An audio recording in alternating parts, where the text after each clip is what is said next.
नमस्कार, सुप्रभात प्यारे विद्यार्थियों। कक्षा 12वीं अनिवार्य हिंदी के इस ऑनलाइन प्लेटफॉर्म पर आप सभी का हार्दिक स्वागत एवं अभिनंदन है। प्यारे विद्यार्थियों, अभी तक हमने बिहारी लाल के दोहे प्रारंभ कर लिए थे और उसमें हमने भक्ति के दोहे पढ़े थे। आज अपन बिहारी लाल के उन्हीं दोहों को आगे बढ़ाते हुए उनके नीति और प्रेम के दोहे पढ़ेंगे अपन, यानी श्रृंगार के दोहे पढ़ेंगे। तो आइए पढ़ते हैं बिहारी लाल के दोहे। प्यारे विद्यार्थियों, जैसा कि आपको विदित है, मैंने आपके यहाँ लिख दिए हैं ताकि आपको आराम से दिख सकें। यहाँ मनुष्य को नीतिगत बात बताई है बिहारी ने। जिस प्रकार कबीर, मीरा, कृपाराम जी खिड़िया हमने पढ़े हैं, नीतिगत बातें बताई है, उसी प्रकार बिहारी लाल ने भी अपने कुछ दोहों में मनुष्य को नीतिगत बात बताई है। नीतिगत बात बताकर उन्होंने उसके जीवन को कुछ बदलने का प्रयास भी किया है। बच्चों, हमने संदर्भ तो लिख ही लिया था, लेकिन अब एक एक का क्या होगा, प्रसंग अलग होगा। तो मैं एक एक का प्रसंग लिखता जाऊंगा, यहाँ पर आप ध्यान देके रखना। आज तरयो नहीं रहो श्रुति सेवत एक रंग, नाकवास बेसरी लहो बसी मुकुतन के संग। यानी कवि बिहारी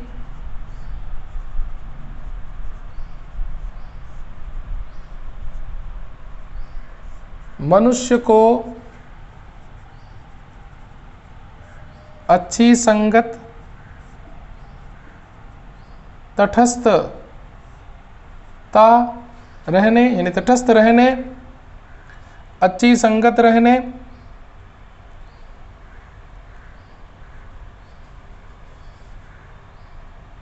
व गुणवान बने रहने को कहते हैं,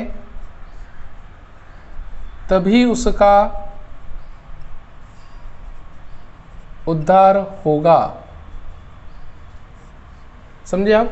यानी कवि बिहारी मनुष्य को इस प्रमुख दोहे में अच्छी संगत रहने को तथा तटस्थ रहने को तथा गुणवान बने रहने को कहते हैं। यह इस दोहे में श्लेष अलंकार का बहुत अच्छा प्रयोग हुआ है और श्लेष के माध्यम से कवि बिहारी ने मनुष्य तक, मानव तक यह संदेश दिया है कि तुम्हें अपने जीवन में अच्छी संगत करनी चाहिए, तटस्थ रहना चाहिए, निष्पक्ष रहना चाहिए और गुणवान व्यक्तियों के साथ रहकर ही तुम्हारा उद्धार हो सकता है, अन्यथा नहीं। अब वो कैसे हैं वो अपन पढ़ते हैं। तो प्यारे विद्यार्थियों, अपन पहले इनके क्या लिखेंगे, कठिन शब्दार्थ देखेंगे। कठिन शब्दार्थ के अंतर्गत क्या क्या है, तो चलिए देखते हैं। पहला दोहा, अजो अभी तक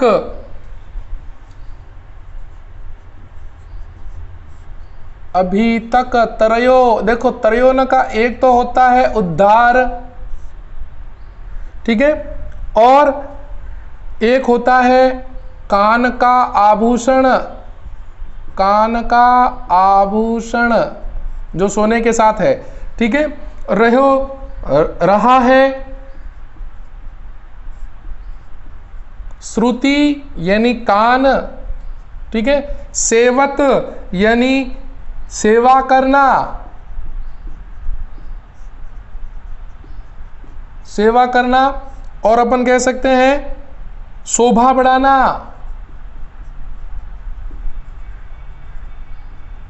क्योंकि श्लेष है तो मैं सारे श्लेष में अर्थ लिख रहा हूं। सेवा करना, शोभा बढ़ाना और अध्ययन करना।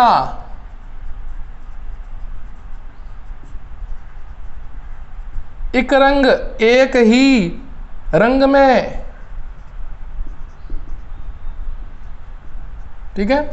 नाकवास, नाकवास का मतलब होता है, एक तो होता है नाक पर स्थित, नाक पर स्थित, और एक होता है स्वर्ग, ठीक है। बेसरी एक नाक का आभूषण है, नाक का आभूषण, ठीक है। बसी, बसी का मतलब होता है, अच्छा, एक तो होता है लहियो, लहियो का मतलब होता है प्राप्त करना, या प्राप्त होना। बसी यानी रहकर। मुक्तन, मुक्तन का मतलब होता है मुक्त पुरुष।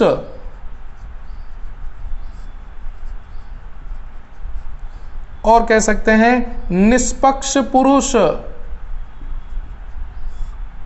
ठीक है, या निष्पक्ष लोग के संग, के साथ,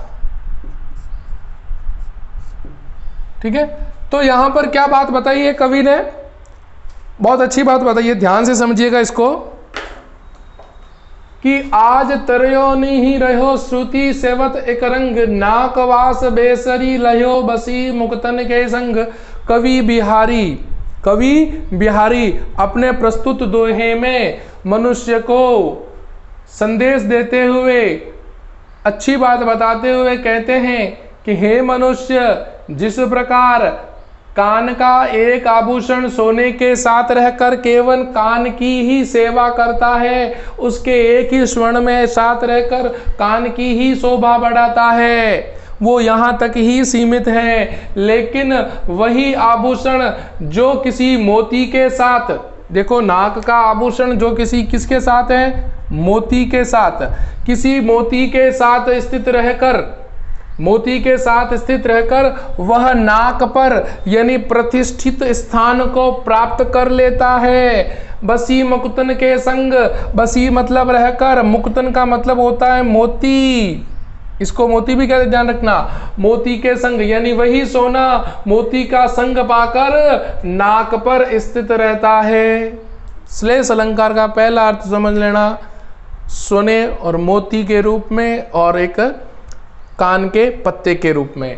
कवि बिहारी लाल कहते हैं कि हे मनुष्य, तू उस नायिका के कान के आभूषण, जिस प्रकार एक कान का आभूषण केवल कान का सामीप्य पाकर केवल उसी की क्या बढ़ाता है, शोभा बढ़ाता है, केवल नाक की ही सेवा करता है, उसकी प्रगति नहीं होती, वो एक जगह ही टिका रहता है।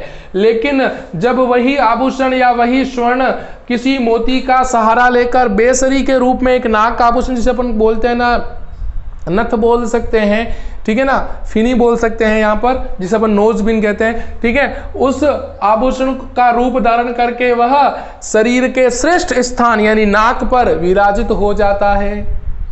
ये तो हो गया एक अर्थ। दूसरा, मनुष्य के रूप में, हे मनुष्य, तू अभी तक तेरा उद्धार इसीलिए नहीं हुआ क्योंकि तू केवल क्या करता है, एक ही रंग में रंगा है, एक ही व्यक्ति के साथ रहता है, जिस व्यक्ति के साथ रहकर तूने अभी तक अपना पूर्ण रूप से विकास नहीं किया।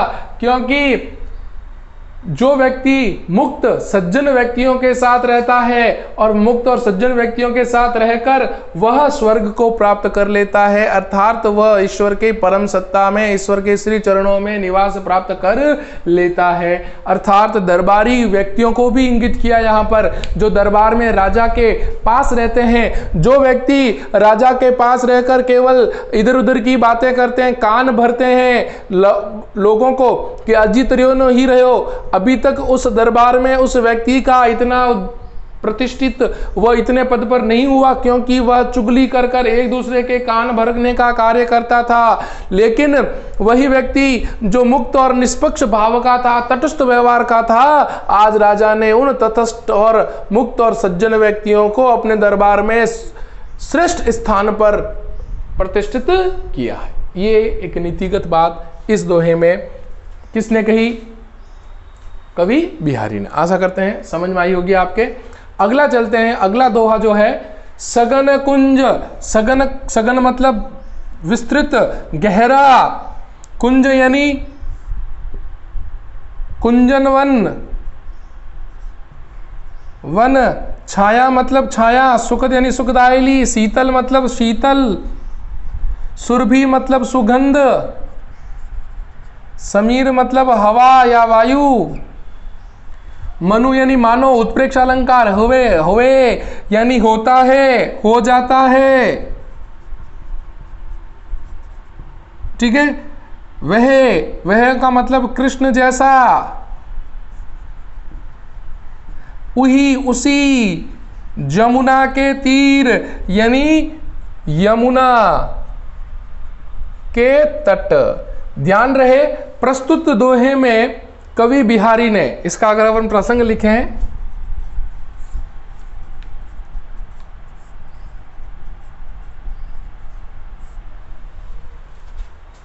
कवि बिहारी ने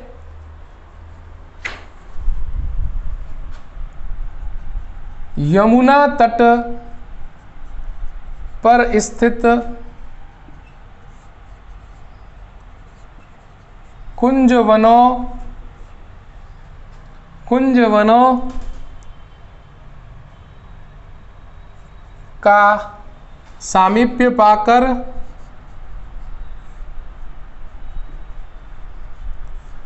उसका जीवन कृष्णमय बन गया है। ध्यान से समझना बच्चों, प्रस्तुत दोहे में कवि बिहारी ने भगवान श्री कृष्ण के गोपियों और राधा के साथ किए गए रास लीला या रास भ्रमण के यादों को तरोताजा करने के लिए उसे आज भी वो याद आती है यमुना तट पर बिताए गए पलों की। किनके साथ? गोपियों के साथ, कृष्ण के साथ। और वही गंध आज उसे महसूस हो रही है। क्या कह रही है? सघन कुंज छाया सुखद शीतल सुरभि समीर, मनु हवे जातु अजो है उही जमुना के तीर। मनु यानी मानो। कवि बिहारी बताते हैं सघन यानी घने, कुंज वन यानी कुंजन का वन, छाया सुखद। कवि कहते हैं कि यमुना नदी के तट पर स्थित कुंजों के वन की सघन छाया मन को शीतलता और मन को आराम प्रदान करती है। और उस तट पर उन कुंजों की वनों से युक्त सुगंध वायु चारों तरफ वायुमंडल में, प्रकृति में प्रवाहित होती है। मानो ऐसा लगता है कि आज मेरा हृदय, मेरा मन उसी यमुना तट पर पहुंच चुका है जिस यमुना तट पर भगवान श्री कृष्ण कुंज के वनों में गोपियों के संग और राधा के संग रास लीला करते थे। आज मेरा पूरा मन उस यमुना तट पर पहुंच चुका है, कृष्णमय बन चुका है, कृष्ण जैसा बन चुका है। किसकी? शीतल छायों को याद करके, कुंज वन की शीतल छाया को और सुगंधित हवा को ज्ञान करके, याद करके आज उसे पुनः कृष्ण के उन सुखद जीवन पलों की याद आ गई है या हो गई है। ठीक है, सरल था ये। चलिए अगला लेते हैं अपन। सोहत ओढ़े पीत पटु श्याम सलोने घात।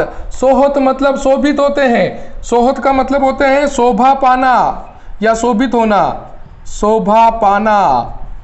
ओढ़े ओढ़े, पीत पटु यानी पीतांबर, पीतांबर। श्याम यानी श्याम वर्ण के। लावण्यमय, लावण्यमय। गात यानी शरीर के अंग। मानो, मानो। नीलमणि, नीलम पर्वत कहें या शरीर कृष्ण का। ठीक है। आतप, आतप का मतलब होता है धूप या प्रकाश, धूप या प्रकाश। प्रयोग पड़ता है प्रभात सूर्योदय के समय। इसमें बच्चों उत्प्रेक्षा अलंकार का प्रयोग हो रहा है।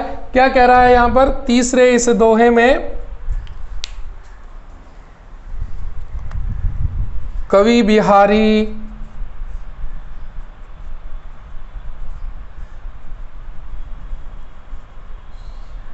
श्री कृष्ण के लावण्यमय सुंदर शरीर के अंगों की प्रशंसा करते हुए कहते हैं। क्या कहते हैं? देखिएगा, यानी प्रस्तुत दोहे में कवि बिहारी ने भगवान श्री कृष्ण के सुंदरतम और लावण्यमय शरीर के अंगों की शोभा का वर्णन करते हुए बताते हैं। क्या बताते हैं प्यारे बच्चों? कि सोहत ओढ़े पीत पट श्याम सलोने गात। मेरे प्रभु मेरे आराध्य देव भगवान श्री कृष्ण, मेरे प्रभु मेरे आराध्य देव भगवान श्री कृष्ण जो कि श्याम वर्ण के हैं, और श्याम वर्ण के उन लावण्यमय शरीर के अंगों की शोभा तब और अधिक बढ़ जाती है जब मेरे स्वामी पीले वस्त्र यानी पीतांबर अपने शरीर के उन श्याम वर्ण शरीर पर धारण करते हैं, तो उनकी शोभा और अधिक बढ़ जाती है। मानो ऐसा लगता है कि जैसे नीलमणि नामक पर्वत पर यानी नीलम वर्ण रूपी शरीर पर प्रातःकालीन सूर्य की सुनहरी किरणें पड़ने पर वह नीलम वर्ण से युक्त शरीर और अधिक सौंदर्यवान आभा से युक्त हो जाता है, यानी उसकी सुंदरता और अधिक बढ़ जाती है। तो उत्प्रेक्षा अलंकार हुआ है। कृष्ण के शरीर को कैसा माना? नीलमणि का पर्वत, और उस पर क्या पड़ रहा है? सूर्योदय की सुनहरी किरणें, जिससे उसका शरीर और अधिक लावण्यमयी और सुंदर दिखलाई देने लगता है। ठीक है, चलो बहुत इजी था, सरल है ये। चौथा दोहा, इही आस अटक्यो रहुत। आशा, इही मतलब इसी, आस का मतलब होता है आशा में। अटक्यो रहे तू मतलब अटका हुआ है, ठहरा हुआ है, ठहरा हुआ, रहु रहा है। अली भ्रमर, गुलाब के मूल यानी जड़। हवे हे फेरे वसंत, हवे मतलब होंगे, फिर से बसंत ऋतु आएगी। इन डारुन मतलब डालियों पर वे फूल पुनः सुखद फूल आएंगे। आपको पता हो तो यहां पर कवि ने नीतिगत बात बताई है। जो चौथा दोहा है ना, इस चौथे दोहे में कवि बिहारी ने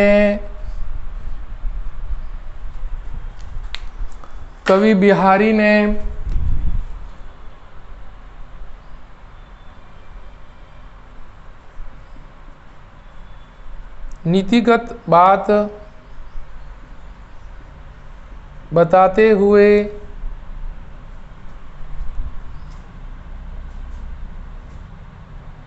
कहते हैं कि जो मनुष्य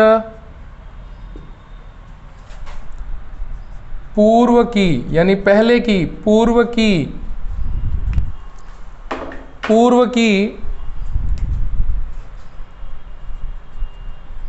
सांसारिक सुखों की आशा में डूबे रहते हैं कि एक दिन वापस वही सुखमय जीवन उन्हें प्राप्त होगा। प्यारे विद्यार्थियों, यहां मनुष्य को कवि बिहारी ने क्या किया है? नीतिगत बात बताई है। बहुत से ऐसे मनुष्य होते हैं जो पहले भोग विलास और सांसारिक मोह माया के बंधनों में रहकर जीवन जीते हैं, और कुछ एक समय ऐसा आता है कि सारे बंधन सारी सुख सुविधाएं नष्ट हो जाती हैं, फिर भी वो इसी आशा में इसी भ्रम में पड़े रहते हैं कि पुनः वो सुख के फल आएंगे और हम पुनः सुखमय जीवन जिएंगे। यही भ्रम यही आशा उसे प्रगति होने में बाधक होती है। कहते हैं ना, परिवर्तन ही जीवन का नियम है। तो यहाँ पर कवि बिहारी ने वही बात कही है। एक भ्रमर के माध्यम से, एक अन्योक्ति के माध्यम से कवि ने ऐसे आशावादी और भाग्यवादी मनुष्यों के ऊपर व्यंग करते हुए बात बताई है। क्या कही है? इही आस अटक्यो रहुत अली गुलाब के मूल, हवे है फेरी बसंत ऋतु इन दारुण वे फूल। कवि बिहारी भ्रमर के माध्यम से उन सांसारिक मोह माया के बंधनों में जकड़े मनुष्य पर व्यंग करते हुए कहते हैं कि हे मनुष्य, क्या कहते हैं कि जिस प्रकार एक भ्रमर, कवि कहते हैं कि जिस प्रकार ग्रीष्म ऋतु के आगमन पर गुलाब के पौधे से सारे गुलाब झड़ जाते हैं। देखो, शरद ऋतु में गुलाब के फूल खिलते हैं, महकते हैं, पल्लवित होते हैं, लेकिन जो ही ग्रीष्म ऋतु आती है सारी फूल झड़ जाते हैं और एक केवल डंडल बचा रहता है। और उसी डंडल पर कि जब ग्रीष्म ऋतु के आ जाने पर गुलाब के फूल झड़ जाते हैं और केवल डंडल बचा रहता है, केवल डालियां बची रहती हैं, उन डालियों पर भी अब भी वह भ्रमर अटका हुआ है, ठहरा हुआ है, इसी आस में कि एक दिन फिर वसंत ऋतु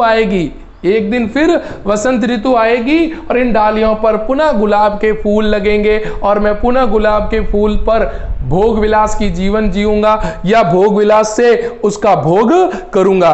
कवि इस भ्रमर के माध्यम से ऐसे सांसारिक मोह माया के बंधन में बंधने वाले व्यक्तियों पर व्यंग करते हुए कहते हैं, जो व्यक्ति पूर्व काल में इसी प्रकार सुख सुविधा और भोग विलास की जीवन जी चुके होते हैं, लेकिन समय के रहते वो सारी सुख सुविधाएं जब उनके पास नहीं रहती, तब वो पुनः उसी आशा में, उसी जगह, उसी प्रतीक्षा में बैठे रहते हैं कि आखिर एक दिन आएगा और पुनः हमें वही भोग विलास की जीवन जीने को, पल भोगने को मिलेगा। लेकिन असल में ऐसा होता नहीं है। इसलिए मनुष्य को समय रहते समस्त परिस्थितियों का सामना करते हुए सभी को सहर्ष स्वीकार करके आगे बढ़ते रहना चाहिए। ठीक है, आगे। हाँ, यहां पर भी मनुष्य ने क्या कहा है, जो सांसारिक जीवन में एक बार फंस जाता है ना तो दोबारा नहीं निकल पाता।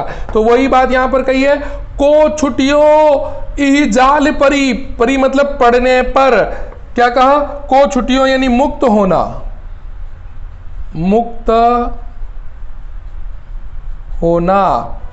मुक्त होना, इही यानी इस, जाल यानी सांसारिक बंधन,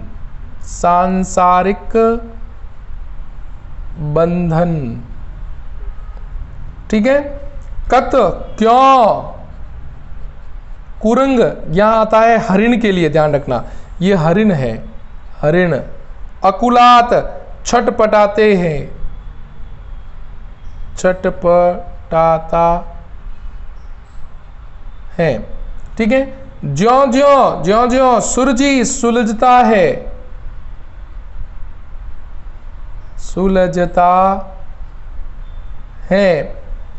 ठीक है। फिर है भजियो मतलब भागना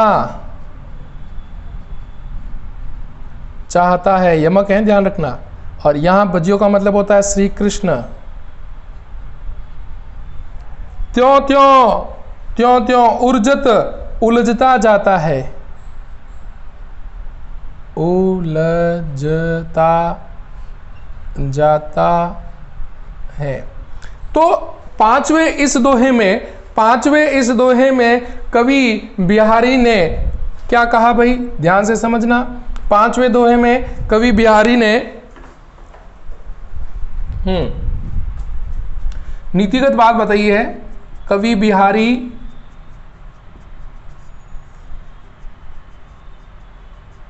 मनुष्य को सांसारिक मोह माया के बंधनों से दूर रहकर श्री कृष्ण की आराधना करनी या करने को कहा है। ठीक है, उदाहरण अलंकार भी हुए हैं, ज्यों, ठीक है, त्यों। अब आप समझिए इसको। प्रस्तुत पंक्ति में यानी प्रस्तुत दोहे में कवि बिहारी ने मनुष्य को जो सांसारिक मोह माया के बंधन में फंसा हुआ है ना, उसको एक हरिण के माध्यम से भाव को व्यक्त करने को बताया है। क्या कहा कि हे मनुष्य, जिस प्रकार एक जंगल के जाल में शिकारी के जाल में एक हरिण फंस जाता है और फंसने पर वह अत्यधिक छटपटाता है, तड़पता है कि वह उससे क्या हो जाए, मुक्त होने को। यानी वह हिरण जब किसी शिकारी के जाल में फंस जाता है तो वह मुक्त होने के लिए छटपटाता है, प्रयास करता है, और जितना उस जाल से मुक्त होने का वह प्रयास करता है, ज्यों ज्यों सुलझित चाहत, ज्यों ज्यों उस जाल से मुक्त होने को और उसको सुलझाने का प्रयास करता है, त्यों त्यों उलझत जाए, त्यों त्यों वह उसके अंदर और अधिक गहरा फंसता जाता है। कौन और अधिक गहरा फंसता जाता है? हिरण। उसी प्रकार हे मनुष्य, हे मानव, जिस सांसारिक मोह माया के बंधन में तू एक बार फंस गया, हे मनुष्य, जिस प्रकार तुम मोह माया और सांसारिक बंधनों में फंस चुके हो और उसमें फंसने के बाद तुम अब अपने आप को अत्यधिक व्याकुल और छटपटाता सा महसूस कर रहे हो, तुम उन सांसारिक मोह माया और बंधनों से मुक्त होने का प्रयास करते हो। जितना तुम प्रयास करते हो, जितना तुम उससे दूर करना चाहते हो, तुम उतने ही उस मोह माया के जाल में फंसते जाते हो। इसीलिए समय रहते हे मनुष्य, तुम्हें सांसारिक मोह माया को छोड़कर, त्याग कर मेरे आराध्य प्रभु श्री कृष्ण की आराधना कर लेनी चाहिए। तभी तुम्हारा इस संसार रूपी सागर से क्या होगा? उद्धार होगा, मोक्ष होगा। ठीक है, आया समझ में? चलिए,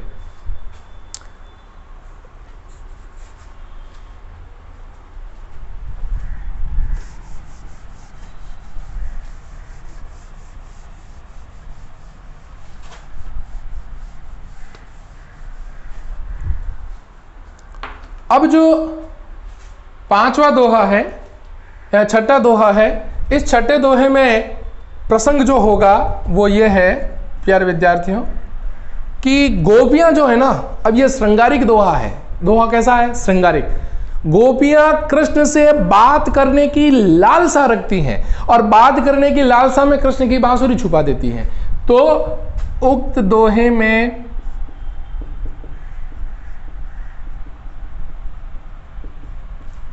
कवि बिहारी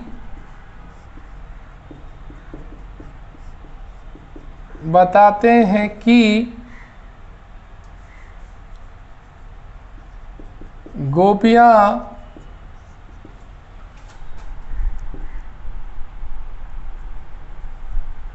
हर समय यानी प्रत्येक समय या हर क्षण श्री कृष्ण से बतरस बातों के रस को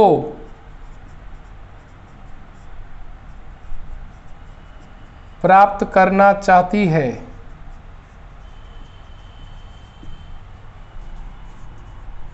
इस हेतु वे उनकी बांसुरी छुपा देती हैं।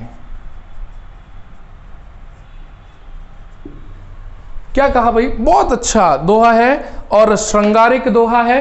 बतरस लालच लाल की मुरली धरी लुकाए, सो करे भोहुनी हंसे देन कहीं नट जाए। बतरस लालच लाल की यानी बातों के रस को पाने के लिए, यानी बातें करने आप ऐसा लिख सकते हैं, बातों के रस को पाने के लालच में, लाल की यानी कृष्ण की, मुरली यानी बांसुरी, धरी यानी धारण करने वाली, लुकाए छिपाना, छिपा देना, सौह करे सौगंध खाती है, करे भौहुनी यानी भौहों से हंसती है, देन मतलब देने को, कहने पर नटी जाए मना कर देती है। बहुत बढ़िया बात कही है। क्या बात कही है? कि बातों के रस को पाने के लिए, क्या कही? बातों के रस को पाने के लिए। कौन? गोपियां, यानी हर संभव गोपियां कृष्ण के प्रेम में बंधना चाहती है। वो चाहती है कि कृष्ण उनसे बात करे, और उन्हीं बातों के आनंद को पाने के लिए गोपियां क्या करती है? कृष्ण की मुरली छुपा देती है। क्या कहती है? बतरस लालच लाल की मुरली धरी लुकाए, सौह करे, सौगंध खाती है झूठी, मोहन की, मोहन से, भौहों से इशारे करके हंसती है, देने को कहीं नट जाए, मतलब देने को मना कर देती है। प्रस्तुत दोहे में कवि बिहारी बताते हैं कि गोपियां श्री कृष्ण के प्रेम भाव को हासिल करने के लिए, प्रेम भाव को प्राप्त करने के लिए, वह उनके बातों के रस को, आनंद को प्राप्त करने के लिए, हर संभव कृष्ण से वह मेल मिलाप करने के लिए उन्होंने श्री कृष्ण जो अपनी बांसुरी धारण करते हैं, उस कृष्ण की बांसुरी को वो छुपा लेती है कि इस बहाने वो उससे बात जरूर करेंगे, और छुपा देती है। अब कृष्ण को मालूम है कि उनकी बांसुरी किसने छुपाई? गोपियों ने। लेकिन जब कृष्ण उनके समीप जाते हैं और उनसे क्या मांगते हैं? बांसुरी मांगते हैं, तो गोपियां कहती थी, हे कान्हा, तेरी सौगंध, झूठी सौगंध खा रही है, तेरी सौगंध मुरली हमारे पास नहीं है, तेरी मुरली यानी तेरी बांसुरी हमारे पास नहीं है। लेकिन वो एक गोपी दूसरी गोपी को अपनी भौहों से इशारे करती हुई, हंसती हुई यह बता देती है कि बांसुरी उसी के पास है, कि सौगंध करे, झूठी सौगंध खाकर भौहें हंसती है। और जब कृष्ण उनसे बांसुरी मांगते हैं तो देने को मना कर देती है, कह देती है कि मेरे पास नहीं है, और असल में उसी के पास है। लेकिन वो कृष्ण की बातों से रस लेना चाहती है, आनंद लेना चाहती है, सामीप्य पाना चाहती है। आया समझ में? चले, ओहो, भ्रांतिमाल अलंकार हो गया यहां पर इसमें हो ध्यान रखना। हाँ, इसमें भ्रांतिमान है। नाची अचानक ही उठे, नाची मतलब नृत्य करते हुए,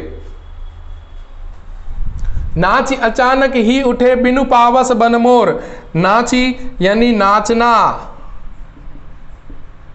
अचानक यानी अचानक, ही उठे उठना, बिनु बिना, पावस यानी वर्षा, बन मोर वन में, मोर यानी मोर, जानती हो हे सखी, जानती हो, नंदित करित, नंद के पुत्र कृष्ण रूपी बादल, दे यह दिशी यानी दिशा, नंद किशोर, नंद किशोर। तो क्या बात कही? गोपियां कहती हैं कि हे गोपी, हे सखी, आज वन में देखो मोर अटखेलियां करते हुए, कुहुकते हुए नृत्य कर रहे हैं।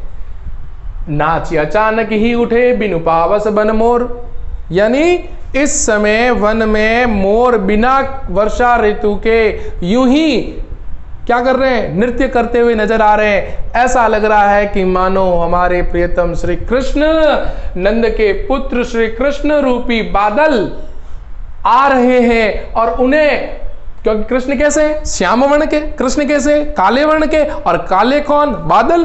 तो नंद के पुत्र कृष्ण रूपी, नंद के पुत्र कृष्ण को क्या? कृष्ण रूपी बादल समझकर, उस दिशा में देखकर मोर वर्षा के बादल समझकर नाचने लगते हैं, और हमारा मन प्रफुल्लित होता है कि हमें आने को कहे हमारे प्रियतम कृष्ण आज पुनः हमारे पास आ रहे हैं। लेकिन किसको भ्रम हो गया? मोर को भ्रम हो गया। किसका? बादल को। किसको देखकर? श्याम वर्ण के कृष्ण को देखकर। यह भ्रांतिमान अलंकार है, ध्यान रखना।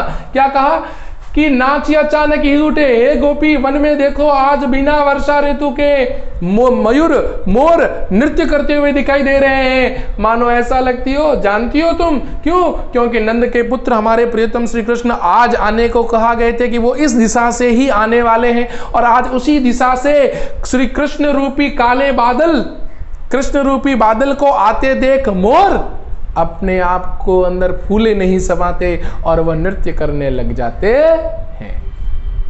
तो ये था भगवान श्री कृष्ण के नीति और श्रृंगारमयी दोहे जो आज हमने पढ़े। आशा करता हूँ आपके ये दोहे समझ में आए होंगे। प्यारे विद्यार्थियों, ये बिहारी का पाठ बहुत महत्वपूर्ण है बोर्ड परीक्षा के लिए, इसलिए इसे पूरा देखें, नोट्स बनाएं और किसी प्रकार का कोई संशय डाउट हो तो आप मुझे कमेंट बॉक्स में जरूर लिखें तथा मेरे इस यूट्यूब चैनल को अधिक से अधिक लाइक शेयर सब्सक्राइब जरूर करें। मिलते हैं एक नए श्रृंगारिक दोहों के साथ, तब तक के लिए नमस्कार।